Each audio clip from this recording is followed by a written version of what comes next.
Hello friends, ಎಲ್ರಿಗೂ ನಮಸ್ಕಾರ. Friends, ಇವತ್ತಿನ ಈ ವಿಡಿಯೋದಲ್ಲಿ ನಾವು TradingView.com ಅಲ್ಲಿ ರೀಪ್ಲೇ ಮೋಡ್ನ ಯಾವ ಥರ ಯೂಸ್ ಮಾಡೋದು ಅಂತ ನೋಡೋಣ. ರೀಪ್ಲೇ ಮೋಡು ನಮಗೆ ಯಾವುದಕ್ಕೆ ಯೂಸ್ ಆಗುತ್ತೆ ಅಂತಂದರೆ,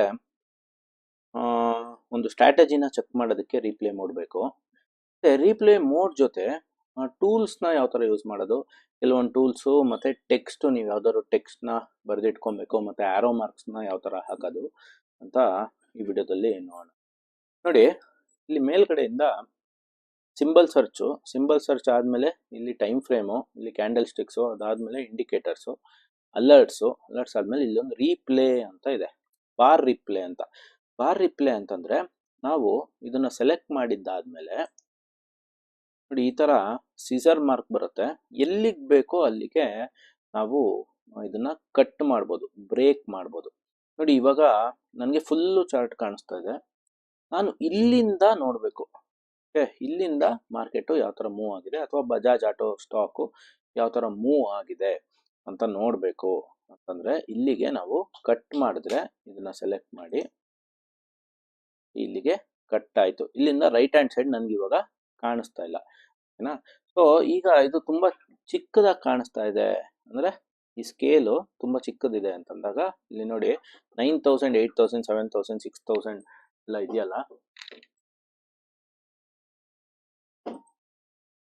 ಇದ್ರ ಮೇಲೆ ನೀವು ಕರ್ಸರ್ನ ತಗೊಂಡು ಹೋದ್ರೆ ನೀವು ಈ ಥರ ಆರೋ ಮಾರ್ಕು ಚೇಂಜ್ ಆಗುತ್ತೆ. ನೋಡಿ, ಪ್ಲಸ್ಸಲ್ಲಿರೋದು ಆರೋ ಮಾರ್ಕ್ ಥರ ಆಗುತ್ತೆ. ಇದನ್ನ ಲೆಫ್ಟ್ ಕ್ಲಿಕ್ ಮಾಡಿ ಮೌಸಲ್ಲಿ ನೀವು ಇದನ್ನ ಡ್ರ್ಯಾಗ್ ಮಾಡಬೇಕು, ಈ ಥರ ಮೂವ್ ಮಾಡಬೇಕು, ಅವಾಗ ಇದು ಝೂಮ್ ಆಗುತ್ತೆ. ಇಲ್ಲ ಅಂತಂದರೆ ಮೌಸಲ್ಲಿ ನೀವು ಸೆಂಟರ್ ವೀಲ್ನ ಟರ್ನ್ ಮಾಡಿದ್ರೂ ಈ ಥರ ಕಂಪ್ರೆಸ್ ಆಗುತ್ತೆ ಮತ್ತು ಎನ್ಲಾರ್ಜ್ ಆಗುತ್ತೆ. ಓಕೆ, ಸೊ ಈಗ ಈ ವ್ಯಾಲ್ಯೂಸ್ ಏನಿದೆ 6,500, 6,000, 5,500 ಇಲ್ಲಿದ್ದಾಗ ಕರ್ಸರ್ ನೋಡಿ ಪ್ಲಸ್ ಮಾರ್ಕ್ ಇದೆ. ಇಲ್ಲಿಗೆ ಬಂದಿದ ತಕ್ಷಣ ಈ ಥರ ಮೇಲ್ಗಡೆ ಒಂದು ಆ್ಯರೋ, ಕೆಳಗಡೆ ಒಂದು ಆ್ಯರೋ ಆಯಿತು. ಇದನ್ನು ನಾವು ಲೆಫ್ಟ್ ಕ್ಲಿಕ್ ಮಾಡಿ ಮೌಸಲ್ಲಿ ಈ ಥರ ಡ್ರ್ಯಾಗ್ ಮಾಡಿದ್ರೆ, ಮೂವ್ ಮಾಡಿದ್ರೆ ಇದು ನಮಗೆ ಝೂಮ್ ಆಗುತ್ತೆ, ಓಕೆನಾ. ಸೊ ಈಗ ನಾನು ಮಂತ್ಲಿ ಚಾರ್ಟಲ್ಲಿ ಮೇ ಮಂತು 2023ನಲ್ಲಿದ್ದೀನಿ. ಇಲ್ಲಿ RSI ಮತ್ತು ಬೋಲಿಂಜರ್ ಬ್ಯಾಂಡ್ ಬ್ರೇಕ್ಔಟ್ ಆಗಿದೆ, ಅದು ಬೇರೆ ವಿಷಯ. ಇಲ್ಲಿ ನನಗೆ ಒಂದು ಹಾರಿಸಾಂಟಲ್ ಲೈನ್ನ ನಾನು ಮಾರ್ಕ್ ಮಾಡಬೇಕು, ಅಂದರೆ ಈ ಮಂತಿನ ಹೈಗೆ ನಾನೊಂದು ಲೈನ್ನ ಮಾರ್ಕ್ ಮಾಡಬೇಕು ಅಂತ ನಿಮಗೆ ಇಲ್ಲಿ ನೋಡಿ, ಮೇಲ್ಗಡೆಯಿಂದ ಸೆಕೆಂಡ್ ಟ್ರೆಂಡ್ ಲೈನ್ ಟೂಲ್ಸ್ ಅಂತ ಇದೆ. ಇಲ್ಲಿ ತುಂಬ ಟೂಲ್ಸ್ ಇದೆ, ಟ್ರೆಂಡ್ ಲೈನು, ರೇ, info line, extend line, trend angle, horizontal ರೇ, ಈ ಥರ ತುಂಬ ಇದ್ದಾವೆ. ನಾನು ಇವಾಗ ಹಾರಿಸಾಂಟಲ್ ಲೈನ್ನ ಚೂಸ್ ಮಾಡ್ತೀನಿ. ನಿಮಗೆ ಹಾರಿಸಾಂಟಲ್ ಲೈನು ಇಲ್ಲ ಹಾರಿಸಾಂಟಲ್ ರೇ ಯಾವ್ದು ಬೇಕೋ ಅದನ್ನು ಚೂಸ್ ಮಾಡ್ಕೊಳ್ಳಿ. ಹಾರಿಸಾಂಟಲ್ ಲೈನ್ನ ಚೂಸ್ ಮಾಡಿ ನಾನು ಈ ಹೈಗೆ ಮಾರ್ಕ್ ಮಾಡಬೇಕು ಅಂತ ಮಾರ್ಕ್ ಮಾಡ್ತೀನಿ. ಈ ಥರ ಮಾರ್ಕ್ ಆಯಿತು.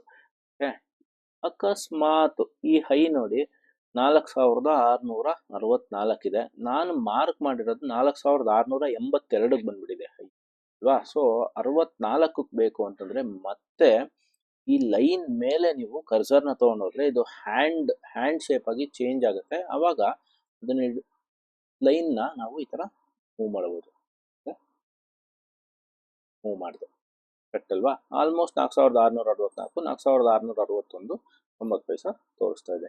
ಈಗ ಇಲ್ಲಿಂದ ನಾನು ಇದು ಡೇ ಬೈ ಡೇ, ಅಂದರೆ ಡೈಲಿ ಯಾವ ಥರ ಮೂವ್ ಆಯಿತು, ಅಂದರೆ 6 ತಿಂಗಳು ಚಾರ್ಟು, ಅಂದರೆ ಮಂತ್ಲಿ ಚಾರ್ಟ್ ನೋಡಿದಾಗ ನಮಗೆ ಎಲ್ಲಾನು ವ್ಯಾಲಿ ಆದಂಗೆ ಗ್ರೀನ್ ಕಲರ್ ಕ್ಯಾಂಡಲ್ಸೇ ಕಾಣಿಸುತ್ತೆ. ಆದರೆ ಡೇ ಚಾರ್ಟ್ಗೆ ನಾವು ಕನ್ವರ್ಟ್ ಮಾಡಿದಾಗ ಇದು ಡೇ ಬೈ ಡೇ ಯಾವ ಥರ ಮೂವ್ಮೆಂಟ್ ಇದೆ, ಯಾಕೆಂದರೆ ಪ್ರತಿದಿನ ಮೇಲೆ ಹೋಗಿರಲ್ಲ, ಮೇಲಕ್ಕೆ ಹೋಗುತ್ತೆ, ಕೆಳಗೆ ಬರುತ್ತೆ, ಮೇಲಕ್ಕೆ ಹೋಗುತ್ತೆ, ಕೆಳಗೆ ಬರುತ್ತೆ.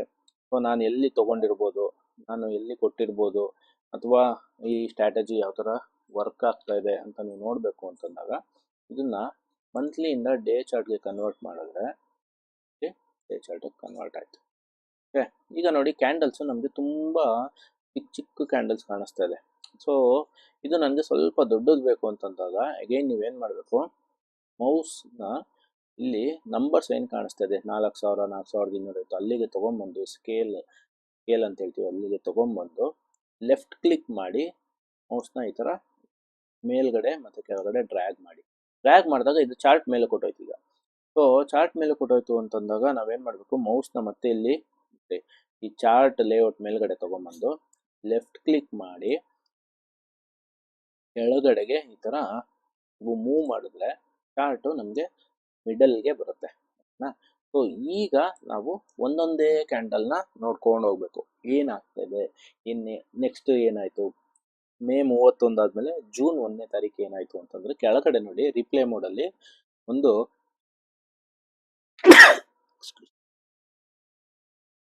ಫಾರ್ವರ್ಡ್ ಅಂತ ಒಂದು ಬಟನ್ ಇದೆ. ಓಕೆ, ಫಾರ್ವರ್ಡ್ ಬಟನ್ ಅಲ್ಲಿ ನೀವು ಒಂದೊಂದೇ ಕ್ಯಾಂಡಲ್ ಫಾರ್ವರ್ಡ್ ಮಾಡ್ಕೊಂಡು ಹೋಗ್ಬೋದು. ಒಂದೊಂದೇ ಕ್ಯಾಂಡಲ್ ಫಾರ್ವರ್ಡ್ ಆಗುತ್ತೆ. ಓಕೆ, ಸೊ ನೋಡಿ ಮಂತ್ಲಿ ಚಾರ್ಟ್ ನೋಡಿದಾಗ ನಮಗೆ ಕಂಟಿನ್ಯೂಸ್ ಗ್ರೀನ್ ಕಲರ್ ಕ್ಯಾಂಡಲ್ ಇತ್ತು. ಈಗ ಡೇ ಚಾರ್ಟಲ್ಲಿ ಅದು ಕಂಟಿನ್ಯೂ ಹೋಗಿರಲ್ಲ, ಮೇಲಕ್ಕೆ ಹೋಗಿದೆ ಮತ್ತೆ ಡೌನ್ ಬಂದಿದೆ, ಇಲ್ಲಿಂದ ಕೆಳಗಡೆ ಮೇಲೆ ಡೌನ್ ಬಂತು. ಸೊ ಇಲ್ಲಿ ನನಗೆ ಇಲ್ಲಿ ಸಪೋರ್ಟ್ ತಗೊಳ್ತಾ ಅಥವಾ ನಾನು ಈ ರೆಡ್ ಕಲರ್ ಈ ಗ್ರೀನ್ ಕಲರ್ ಲೋನ ಸ್ಟಾಪ್ ಲಾಸ್ ಇಟ್ಟು ಬೈ ಮಾಡ್ಬೋದಾ ಅಂತ ಈ ಥರ ಏನಾದರೂ ನೀವು ಅನಾಲಿಸಿಸ್ ಮಾಡಬೇಕು ಅಥವಾ ಇಲ್ಲಿ ನೀವು ನೋಟ್ ಮಾಡ್ಕೊಬೇಕು ಅಂದರೆ ನೋಡಿ, ಇಲ್ಲಿ ಮೇಲ್ಗಡೆಯಿಂದ 1 2 3 4 5 6 ಏಳನೇದು ನೀವು ಕ್ಲಿಕ್ ಮಾಡಿದ್ರೆ ನೋಡಿ ಇಲ್ಲಿ ಟೆಕ್ಸ್ಟ್ ಕಾಲ್ ಔಟು ಕಮೆಂಟ್ ಅಂತ ಇದೆ. ಸೊ ಕಾಲ್ ಔಟ್ ಅಂತ ಸೆಲೆಕ್ಟ್ ಮಾಡಿದ್ರೆ ಇಲ್ಲಿ ನನಗೆ ಒಂದು ಟೆಕ್ಸ್ಟ್ನ ನಾನು ಬರೀಬೋದು. ಏನಂತ, low as stop loss. Okay, ಈ ಟೆಕ್ಸ್ಟಲ್ಲಿ ಲೋ ಆ್ಯಸ್ ಸ್ಟಾಪ್ ಲಾಸ್ ಏನಾದರೂ ಈ ಲೋ ನನಗೆ ಸ್ಟಾಪ್ ಲಾಸ್ ಅಂತನೋ ಏನೋ ನಿಮ್ಮ ಅನಾಲಿಸಿಸ್ ಏನಿರುತ್ತೋ ಅದ್ರ ಪ್ರಕಾರ ಬರೆದು ನೀವು ಇದನ್ನು ಇಟ್ಕೊಂಡು ಸೇವ್ ಮಾಡಿಕೊಂಡ್ರೆ ಇಲ್ಲೊಂದು ಸೇವ್ ಬಟನ್ ಇರುತ್ತೆ, ಸೇವ್ ಮಾಡಿಕೊಂಡ್ರೆ ಇದು ನೀವು ಓಪನ್ ಮಾಡಿದ ತಕ್ಷಣ ಇದೇ ಥರನೇ ಇರುತ್ತೆ. ಓಕೆನಾ. ನೆಕ್ಸ್ಟ್ ಇದನ್ನು ಫಾರ್ವರ್ಡ್ ಮಾಡ್ಕೊಂಡು ಹೋಗ್ತೀರಾ 1 by 1. ಓಕೆ, ಅದಾದಮೇಲೆ ನೋಡಿ ಈ ಥರ ಮೇಲಕ್ಕೆ ಹೋಯ್ತು ಅಂತ ಅನ್ನಿಸ್ದಾಗ ನೀವು ಮತ್ತೆ ಅಕಸ್ಮಾತ್ ಇಲ್ಲ ನಾನು ಇಲ್ಲಿ ಮಾರ್ಕ್ ಮಾಡಿರೋ ಸರಿ ಇಲ್ಲ, ಇಲ್ಲಿಂದ ನಾನು ನೋಡಬೇಕು ಚಾರ್ಟ್ನ ಅಂತಂದರೆ ನೋಡಿ ಕೆಳಗಡೆಯಿಂದ ಇಲ್ಲಿ ಸೆಲೆಕ್ಟ್ ಬಾರ್ ಅಂತ ಇದೆ. ಓಕೆ, ಇಲ್ಲಿಂದ ನೀವು ಚಾರ್ಟ್ ನೋಡ್ಬೇಕಂದ್ರೆ ಮತ್ತೆ ಈ ಸೆಲೆಕ್ಟ್ ಬಾರ್ನ ಸೆಲೆಕ್ಟ್ ಮಾಡಿಕೊಂಡು ಇಲ್ಲಿಗೆ ಕ್ಲಿಕ್ ಮಾಡಿ. ಎಲ್ಲಿಂದ ನೀವು ನೋಡಬೇಕು ಅಲ್ಲಿಂದ. ಈಗ ಆಲ್ರೆಡಿ ಇದು ರಿಪ್ಲೇ ಮೋಡಲ್ ಇದೆ. ಸೊ ಇಲ್ಲಿಂದ ನೀವು ನೋಡಬೇಕು ಅಂತಂದರೆ ಮತ್ತೆ ಸೆಲೆಕ್ಟ್ ಬಾರ್ ಅಂತ ಕೊಟ್ಟಿದ ತಕ್ಷಣ ಇದು ಸೆಲೆಕ್ಟ್ ಬಾರ್ ಇರೋದು ಬ್ಲೂ ಕಲರ್ ಆಯಿತು. ಇದನ್ನು ನೀವು ಕ್ಲಿಕ್ ಮಾಡಿ ಇದ್ರ ಮೇಲೆ ಕ್ಲಿಕ್ ಮಾಡಿದ್ರೆ ಮತ್ತೆ ಇಲ್ಲಿಂದ ನೀವು ನೋಡ್ಕೊಂಡು ಹೋಗ್ಬೋದು. ರೈಟ್ ಹ್ಯಾಂಡ್ ಸೈಡ್ ಕಾಣಿಸ್ತಾ ಇಲ್ಲ ಈಗ. Okay, so right hand side ಕಾಣಿಸ್ತಾ ಇದ್ದಾಗ ಮತ್ತೆ ಇದನ್ನು 1 by 1 ಕ್ಲಿಕ್ ಮಾಡ್ಕೊಂಡು ಬಂದರೆ ಆವತ್ತಿನ ದಿನ ಏನಾಯಿತು, ನೆಕ್ಸ್ಟ್ ಡೇ ಏನಾಯಿತು ಎಲ್ಲ ಗೊತ್ತಾಗುತ್ತೆ. ಇದು ಯಾಕೆ ಯೂಸ್ ಆಗುತ್ತೆ ಅಂತಂದರೆ ಒಂದು ಸ್ಟ್ರಾಟಜಿನ ಟೆಸ್ಟ್ ಮಾಡೋದಕ್ಕೆ. ನೋಡಿ ಫಾರ್ ಎಕ್ಸಾಂಪಲ್ ನಾನು ಇಲ್ಲೆಲ್ಲೋ ತೊಗೊಂಡಿದ್ದೆ, ಇಲ್ಲಿ ನಾನು ತೊಗೊಂಡಿರೋವಂಥ ಸ್ಟ್ರಾಟಜಿ ಪ್ರಕಾರ ಇಲ್ಲಿ ಬೈ ಬಂದಿದೆ. ಓಕೆ, ಇಲ್ಲಿ ಬೈ ಬಂದಿದೆ, ಅದಾದಮೇಲೆ ಈ ಥರ ಮೂವ್ ಆಗಿದೆ ಅಂತ ನೀವು ನೋಡೋದಕ್ಕೆ ಮತ್ತೆ ನೀವೇನು ಮಾಡಬೇಕು, ಸೆಲೆಕ್ಟ್ ಇಲ್ಲಿಂದ ನಾನು ನೋಡಬೇಕು ಅಂದರೆ ಸೆಲೆಕ್ಟ್ ಬಾರ್ ಕೊಡಿ, ಇಲ್ಲಿ ಕಟ್ ಮಾಡಿ. ನೋಡಿ ಇಲ್ಲಿಂದ ಮತ್ತೆ ನೀವು ಫಾರ್ವರ್ಡ್ ಮಾಡ್ಕೊಂಡು ಹೋದರೆ ಒಂದೊಂದೇ ದಿನದ್ದು ಹೋಗುತ್ತೆ. ಓಕೆ, ಈಗ ರಿಪ್ಲೇ ಮೋಡಿನ ನನಗೆ ನಾರ್ಮಲ್ ನಾವಿವಾಗ ಎಲ್ಲಿದ್ವು ಅಂದರೆ ಇವತ್ತಿನ ಇದಕ್ಕೆ ನನಗೆ ರಿಪ್ಲೇ ಮೋಡ್ ಬೇಡ, ಇವಾಗ ಸಾಕು, ನಾನು ರಿಯಲ್ ಟೈಮಿಗೆ ಬರಬೇಕು ಅಂತಂದರೆ ಕೆಳಗಡೆ ನೋಡಿ ಎಕ್ಸಿಟ್ ಬಾರ್ ರಿಪ್ಲೇ ಅಂತ ಇದೆ. ಸೊ ಇದನ್ನು ಕ್ಲಿಕ್ ಮಾಡಿದ್ರೆ ಈ ರಿಪ್ಲೇ ಮೋಡು ಎಕ್ಸಿಟ್ ಆಗಿಬಿಡುತ್ತೆ. ಓಕೆ, ಕನ್ಫರ್ಮೇಷನ್ ಕೇಳುತ್ತೆ, do you want to exit bar replay mode ಅಂತ. ಎಸ್ ಅಂತ ಕೊಡಿ. ಓಕೆ, ಈಗ ಬಜಾಜ್ ಆಟೋ ಇರೋದು 8,000, ರಿಪ್ಲೇ ಮೋಡ್ ನಾವು ನೋಡ್ಬೇಕಾದ್ರೆ ಇದ್ದಿದ್ದು 4,200ರಲ್ಲಿ. ಹಾಗಾಗಿ ಇಲ್ಲಿ ಸ್ಕೇಲು ಅಡ್ಜಸ್ಟ್ ಆಗಿಲ್ಲ, 4,400 4,000 ಇದೆ. ಈಗ ಬಜಾಜ್ ಆಟೋ ಇರೋದು 8,000. ಸೊ ನೀವೇನು ಮಾಡಬೇಕು ಅಂತಂದರೆ ನೋಡಿ, ಇವಾಗ ಬಜಾಜ್ ಆಟೋ ಎಷ್ಟಿದೆ ಅಂತ ಇಲ್ಲಿ ತೋರಿಸ್ತದೆ 8,800. ನಾವಿಲ್ಲಿ ಸ್ಕೇಲಲ್ಲಿರೋದು 4,400. ನೀವು ಈಗ ಏನು ಮಾಡಬೇಕು ಅಂತಂದರೆ ಮೌಸ್ನ ವೀಲ್ ಸೆಂಟ್ರ್ ವೀಲ್ನ ಈ ಥರ ರೊಟೇಟ್ ಮಾಡ್ಕೊಂಡು ಬಂದರೆ ಎಲ್ಲಿದೆ ಚಾರ್ಟ್ ಅಂತ ಗೊತ್ತಾಗುತ್ತೆ. ಆಮೇಲೆ ನೀವು ಮೌಸ್ನ ಲೆಫ್ಟ್ ಕ್ಲಿಕ್ನ ಮಾಡಿಕೊಂಡು ಹೋಲ್ಡ್ ಮಾಡಿಕೊಂಡು ಕೆಳಗಡೆಗೆ ಈ ಥರ ಡ್ರಾ ಮಾಡಬೇಕು.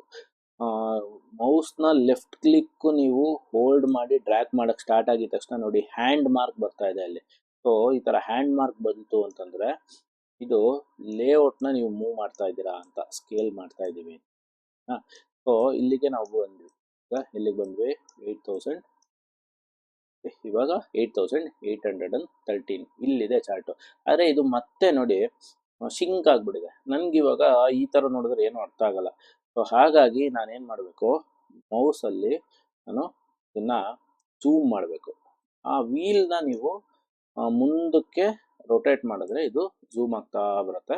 ಅದ್ರ ಜೊತೆಗೆ ನೀವು ಚಾರ್ಟ್ನ ಲೆಫ್ಟ್ ಕ್ಲಿಕ್ ಮಾಡಿ ಈ ಥರ ಡ್ರ್ಯಾಗ್ ಮಾಡಿದ್ರೆ, ಮೂವ್ ಮಾಡಿದ್ರೆ ನಿಮಗೆ ಪ್ರೆಸೆಂಟ್ ಚಾರ್ಟ್ ಎಲ್ಲಿದೆಯೋ ಅಲ್ಲಿಗೆ ಬರುತ್ತೆ. ಆಮೇಲೆ ಲೆಫ್ಟ್ ಹ್ಯಾಂಡ್ ಸೈಡಲ್ಲಿ ಏನಿದೆ ಇದು ಸ್ಕೇಲು, ಇದ್ರ ಮೇಲ್ಗಡೆ ನೀವು ಮೌಸ್ನ ತೊಗೊಂಡೋಗಿದ ತಕ್ಷಣ ಆರೋ ಮಾರ್ಕ್ ಮೇಲ್ಗಡೆ ಮತ್ತು ಕೆಳಗಡೆ ಆಗ್ತಾ ಇದೆ. ಸೊ ಅದನ್ನು ನೀವು ಥಿಂಕ್ ಮಾಡ್ಬೋದು ನೋಡಿ. ಈ ಥರ ಲೆಫ್ಟ್ ಕ್ಲಿಕ್ ಮೌಸಲ್ಲಿ ಹೋಲ್ಡ್ ಮಾಡಿ ಈ ಥರ ಝೂಮ್ ಇನ್ ಮಾಡಿದ್ರೆ ಅಥವಾ ಝೂಮ್ ಔಟ್ ಮಾಡಬೇಕು ಅಂತಂದರೆ ಝೂಮ್ ಔಟ್ ಮಾಡಿದ್ರೆ ಇವಾಗ ಪ್ರೆಸೆಂಟ್ ಇದಕ್ಕೆ ಬಂತು. ಇವಾಗ ಇಲ್ಲಿದೆ ಬಜಾಜ್ ಆಟೋದು ಮೇ 18ನೇ ತಾರೀಕು ಕ್ಲೋಸ್ ಆಗಿರುವಂಥದ್ದು. ಸೊ ಇದನ್ನು ನೀವು tradingview.comನ ಓಪನ್ ಮಾಡ್ಕೊಳ್ಳಿ, ನನ್ನ ವಿಡಿಯೋನೂ ಓಪನ್ ಮಾಡ್ಕೊಳ್ಳಿ. ಓಪನ್ ಮಾಡಿ ಸ್ಟೆಪ್ ಬೈ ಸ್ಟೆಪ್ಪು ಪ್ರಾಕ್ಟೀಸ್ ಮಾಡ್ಕೊಂಡು ಬನ್ನಿ. ಆಮೇಲೆ ನೀವು tradingview.comನ ಒಂದು ವಾರ ಪ್ರಾಕ್ಟೀಸ್ ಮಾಡಿದ್ರೆ ನೀವು ಆರಾಮಾಗಿ ಅದಾದಮೇಲೆ ರಿಪ್ಲೇ ಮೋಡಲ್ಲಿ ನೀವು ಸ್ಟ್ರಾಟಜಿ ವರ್ಕ್ ಆಗ್ತಾ ಇದೆಯಾ ಇಲ್ವಾ ಚೆಕ್ ಮಾಡ್ಬೋದು. ಪ್ಲಸ್ ನೀವು horizontal line, vertical line, vertical line ಯಾವುದು, ಶಾರ್ಟ್ಕಟ್ ಕೀಸು ಇದೆ ನೋಡಿ.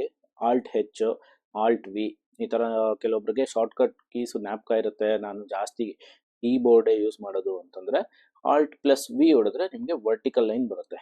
ಓಕೆ, ವರ್ಟಿಕಲ್ ಲೈನ್ನ ನೀವು ತೊಗೊಂಡು ಎಲ್ಲಿಗೆ ಬೇಕೋ ಅಲ್ಲಿಗೆ ಚೂಸ್ ಮಾಡಿಕೊಂಡು ಇಲ್ಲಿಂದ ಈ ಥರ ಡ್ರಾ ಮಾಡ್ಬೋದು. ಈ ವರ್ಟಿಕಲ್ ಲೈನ್ನ ನಾವು ಕಲರ್ ಚೇಂಜ್ ಮಾಡಬೇಕು ಅಂತಂದರೆ ವರ್ಟಿಕಲ್ ಲೈನ್ ಮೇಲ್ಗಡೆ ನೀವು ಕ್ಲಿಕ್ ಮಾಡಿದ್ರೆ ಇಲ್ಲಿ ನೋಡಿ second option line tool colours ಅಂತ ಇದೆ. ನನಗೆ ಬ್ಲೂ ಕಲರ್ ಬೇಡ, ನಾನು ಇದಕ್ಕೆ ಏನು ಬ್ಲ್ಯಾಕ್ ಕಲರ್ ಹಾಕ್ತೀನಿ. ಬ್ಲ್ಯಾಕ್ ಕೊಟ್ಟರೆ ಈ ಕಲರು ಬ್ಲ್ಯಾಕ್ ಆಯಿತು. ಇಲ್ಲ ನನಗೆ ಬ್ಲೂನೇ ಚೆನ್ನಾಗಿ ಕಾಣಿಸ್ತಾ ಇತ್ತು, ಬ್ಲೂ ಕಲರೇ ಕೊಡ್ತೀನಿ ಅಂದರೆ ಮತ್ತೆ ಬ್ಲೂ ಕಲರ್ ಚೇಂಜ್ ಮಾಡೋದು ಚೇಂಜ್ ಆಗುತ್ತೆ. ಸೊ ಈ ಥರ tradingview.comನ ನೀವು ರಿಪ್ಲೇ ಮೋಡು ಯಾವ ಥರ ಯೂಸ್ ಮಾಡೋದು ಅಂತ ಏನಾದ್ರು ಹುಡುಕ್ತಾ ಇದ್ರೆ ನಿಮಗೆ ಈ ವಿಡಿಯೋ ತುಂಬ ಹೆಲ್ಪ್ಫುಲ್ ಆಗುತ್ತೆ. ಸೊ ಇದರಲ್ಲಿ ಇನ್ನೊಂದೇನು ಅಂತಂದರೆ ನಾನು ಇವಾಗ ಡೇ ಚಾರ್ಟು ಮತ್ತು ವೀಕ್ಲಿ ಚಾರ್ಟು, ಇಲ್ಲಿ ವೀಕ್ಲಿ ಚಾರ್ಟು ಇದರಲ್ಲಿ ನಾನೇನಾದ್ರು ರಿಪ್ಲೇ ಮಾಡೋ ನೋಡಿ. ಇಲ್ಲಿ ವೀಕ್ಲಿ ಚೇಂಜ್ ಮಾಡಿದ ತಕ್ಷಣ ಡೇಯಿಂದ ನಾನು ವೀಕ್ ಚೇಂಜ್ ಮಾಡಿದ ತಕ್ಷಣ ಕ್ಯಾಂಡಲ್ಸು ಮತ್ತು ನನಗೆ ಕೆಳಗಡೆ ಏನಾಗ್ತಾ ಇದೆ ಅಂತ ಗೊತ್ತಾಗ್ತಾ ಇಲ್ಲ. ಇಲ್ಲಿ ಬರೀ ಅಪ್ಪರ್ ಬೋಲಿಂಜರ್ ಬ್ಯಾಂಡ್ ಕಾಣಿಸ್ತಾ ಇದೆ, ಲೋವರ್ ಬೋಲಿಂಜರ್ ಬ್ಯಾಂಡ್ ಕಾಣಿಸ್ತಾ ಇಲ್ಲ. ಈ ಟೈಮಲ್ಲಿ ಮತ್ತೆ ನೀವೇನು ಮಾಡಬೇಕು, ಮೌಸ್ ಕರ್ಸರ್ನ ಇಲ್ಲಿ ವ್ಯಾಲ್ಯೂಸ್ ಏನಿದೆ 9500, 8500 ಇಲ್ಲಿಗೆ ತೊಗೊಂಡೋಗಿ ಈ ಥರ ಝೂಮ್ ಔಟ್ ಮಾಡಿದ್ರೆ ನೋಡಿ ರಿಯಲ್ ಇವಾಗ ಎಲ್ಲಿದೆ ಇಲ್ಲಿಗೆ ಬರುತ್ತೆ. ಸೊ ಈಗ ನಮಗೆ ಇಲ್ಲಿಂದ ರ್ಯಾಲಿ ಕಾಣಿಸ್ತಾ ಇದೆ. ಸೊ ಇದನ್ನು ನೀವು ಮಾಡಿ ಮಾಡಿ ಮಾಡಿ ಪ್ರಾಕ್ಟೀಸ್ ಮಾಡ್ಕೋಬೇಕು. ಯಾಕೆಂದರೆ ತುಂಬ ಜನ ಟ್ರೈನಿಂಗ್ ಬಂದವರು ಇಲ್ಲಿ ಝೂಮ್ ಆಪ್ಷನ್ ಇದೆ ಇದನ್ನೆಲ್ಲ ಕ್ಲಿಕ್ ಮಾಡಿ ಏನೇನೋ ಮಾಡಿ ಆಮೇಲೆ ಅರ್ಥ ಆಗಲಿಲ್ಲ ಅಂತೆಲ್ಲ ಕೇಳ್ತಾ ಇದ್ರು. ಅದಕ್ಕೋಸ್ಕರ ನಾನು ಎಲ್ಲರಿಗೂ ಯೂಸ್ ಆಗಲಿ, ಟ್ರೈನಿಂಗ್ ಬರೋರ್ಗೂ ಮತ್ತು ಬರದೇ ಇರೋರ್ಗೂ ಔಟ್ಸೈಡು ಯಾರ್ಯಾರು ನೋಡ್ತಾ ಇದ್ದಾರೆ ಅವರೆಲ್ಲರಿಗೂ ಯೂಸ್ ಆಗಲಿ ಅಂತ ಈ ವಿಡಿಯೋ ಮಾಡಿದ್ದೀನಿ. ನೆಕ್ಸ್ಟು ನೋಡಿ, ಇದು ನಾನು ಏನು ಹೇಳ್ತಾ ಇದ್ದೆ ಅಂತಂದರೆ ಡೇ ಚಾರ್ಟು ಮತ್ತು ವೀಕ್ಲಿ ಚಾರ್ಟು ಮಂತ್ಲಿ ಚಾರ್ಟು ನೋಡೋದಕ್ಕೆ ರೀಪ್ಲೇ ಮೋಡು ನಾವು ಪೇ ಮಾಡೋದು ಬೇಕಾಗಿಲ್ಲ. ಅದೇ ರೀಪ್ಲೇ ಮೋಡು ನೋಡಿ, ರೀಪ್ಲೇ ಮೋಡು ಇದು ಮಂತ್ಲಿ ಚಾರ್ಟಲ್ಲಿದೆ. ಇಲ್ಲಿಗೆ ನಾನು ಬ್ರೇಕ್ ಮಾಡಿದೆ. ಇಲ್ಲಿಂದ ನಾನು ರೀಪ್ಲೇ ಮೋಡ್ ನೋಡಬೇಕು ಅಂತಂದರೆ ನನಗೆ ಏನು ಪೇ ಮಾಡೋದು ಬೇಕಾಗಿಲ್ಲ, ಓಕೆನಾ.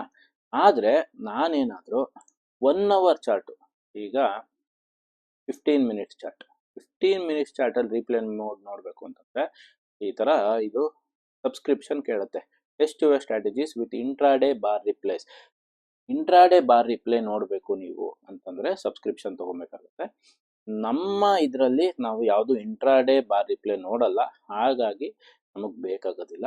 ಓಕೆ, ಸೊ ಇದನ್ನು ನಾನು ಕ್ಯಾನ್ಸಲ್ ಮಾಡ್ತಾ ಇದ್ದೀನಿ.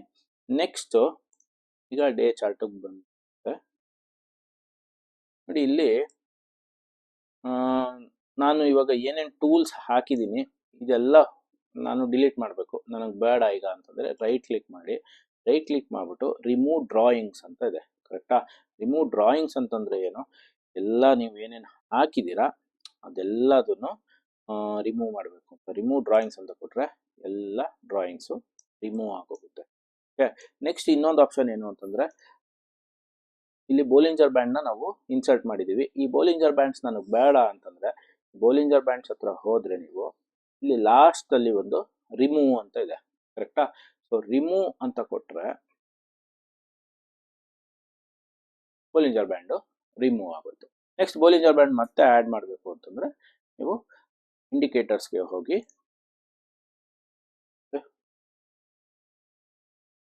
ಬೋಲಿಂಜರ್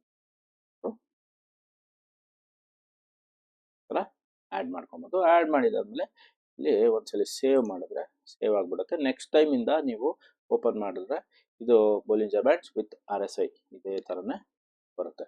ಸೊ ಫ್ರೆಂಡ್ಸ್, ಯಾರೆಲ್ಲ ರಿಪ್ಲೇ ಮೋಡ್ ಹೆಂಗೆ ನೋಡೋದು ಮತ್ತು ರಿಪ್ಲೇ ಮೋಡಿಂದ ನಮ್ಗೆ ಏನು ಅಡ್ವಾಂಟೇಜು ಏನಾದ್ರು ಹುಡುಕ್ತಾ ಇದ್ರೆ ನೋಡಿ, ರಿಪ್ಲೇ ಮೋಡಿಂದ ನಮಗೆ ಏನು ಅಡ್ವಾಂಟೇಜ್ ಅಂತಂದರೆ ಪ್ರೀವಿಯಸ್ ಒಂದು ಸ್ಟ್ರಾಟಜಿನ ನಾವು ಬ್ಯಾಕ್ ಟೆಸ್ಟ್ ಮಾಡ್ಬೋದು. ಬ್ಯಾಕ್ ಟೆಸ್ಟ್ ಮಾಡೋದ್ರಿಂದ ನಮಗೆ ಆ ಸ್ಟ್ರಾಟಜಿ ಮೇಲೆ ಧೈರ್ಯ ಬರುತ್ತೆ. ಈ ಸ್ಟ್ರಾಟಜಿ ಪ್ರೀವಿಯಸ್ಲಿ ಹೆಂಗೆ ವರ್ಕ್ ಆಗಿದೆ, ಈಗ ನಾವು ಈ ಸ್ಟ್ರಾಟಜಿ ಇಂಪ್ಲಿಮೆಂಟ್ ಮಾಡಿದ್ರೆ ನಮಗೆ ಯಾವ ಥರ ರಿಸಲ್ಟ್ಸ್ ಕೊಡ್ಬೋದು ಅಂತ ನಾವು ರಿಯಲ್ ಆಗಿ ಮುಂದಕ್ಕೆ ಏನಾಗ್ಬೋದು ಅನ್ನೋದಕ್ಕಿಂತ ಆಲ್ರೆಡಿ ಪ್ರೀವಿಯಸ್ಲಿ ಆಗಿದೆಯಾ ಇಲ್ವಾ ನೋಡೋದಕ್ಕೆ ಈ ರಿಪ್ಲೇ ಮೋಡು ತುಂಬ ಹೆಲ್ಪ್ ಆಗುತ್ತೆ. ಸೊ ಹಾಗಾಗಿ ನಾನು ಈ ವಿಡಿಯೋ ಮಾಡ್ತಾ ಇದ್ದೀನಿ. ಈ ವಿಡಿಯೋಯಿಂದ ನಿಮಗೆ ಒಂದು ನಾಲೆಡ್ಜ್ ಸಿಗ್ತಾ ಇದೆ ಅಂತ ಅನಿಸಿದ್ರೆ ನನ್ನ ಚಾನಲ್ಗೆ ಸಬ್ಸ್ಕ್ರೈಬ್ ಆಗಿ, ಮತ್ತು ಮತ್ತಷ್ಟು ನನ್ನ ವಿಡಿಯೋಸು ನಾನು ಯಾವುದನ್ನ ಮಾಡಿ ಪೋಸ್ಟ್ ಮಾಡ್ತೀನೋ ಆ ವಿಡಿಯೋಸ್ನ ನಿಮ್ಮ ಫ್ರೆಂಡ್ಸ್ ಮತ್ತು ಫ್ಯಾಮಿಲಿ ಗ್ರೂಪಲ್ಲಿ ಶೇರ್ ಮಾಡಿ, ಮತ್ತು ನನ್ನ ಈ ವಿಡಿಯೋನ ಲೈಕ್ ಮಾಡಿ ಅಂತ ಹೇಳ್ತಾ ಈ ವಿಡಿಯೋನ ಹೇಳ್ತೀನಿ. Thank you friends.